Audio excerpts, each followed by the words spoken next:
পশ্চিমবঙ্গের স্কুলগুলিতে আবার পাশ ফেল প্রথা ফিরে আসতে পারে। বিধানসভার বিজেপির বিধায়ক অসীম সরকার এমনই একটি দাবি তুলেছেন, কারণ এর আগে রাজ্যের স্কুলগুলিতে পাশ ফেল প্রথা পুরো তুলে দেওয়া হয়েছিল। ফলে ছাত্রছাত্রীরা পড়াশোনা করুক বা না করুক, পরীক্ষার খাতায় যাই লেখুক না কেন, ঠিক তারা পরের ক্লাসে উঠে যেত। ফলে ছাত্রছাত্রীদের পড়াশোনা করার কোনো আগ্রহই ছিল না। এই বিষয়গুলো তুলে ধরে বিজেপির বিধায়ক অসীম সরকার বিধানসভায় দাবি করেছেন আগের মতো পাশ ফেল প্রথা আবার চালু করা হোক।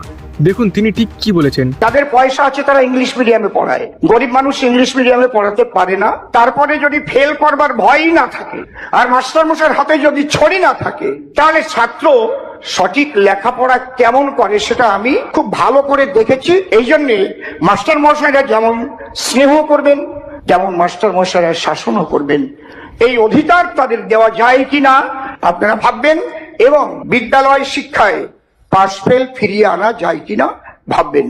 আমি একটা দাবি রাখবো, আমি জানি না এখানে রাখা যায় কিনা, বিবেচনা করবেন। কারণ কংগ্রেস সরকার কেন্দ্রে থাকাকালীন যে পাশ ফেলটা তুলে দিয়েছিল বিদ্যালয় শিক্ষায়, যদি এই সদন থেকে বিদ্যালয় শিক্ষায় পাশ ফেলটা আনা যায়, মনে হয় তাহলে দলিত, পতিত, লাঞ্ছিত, বঞ্চিত সমাজের মানুষ এবং প্রান্তিক সমাজের মানুষের বাচ্চা কাচ্চারা সঠিক লেখাপড়া শিখতে পারে।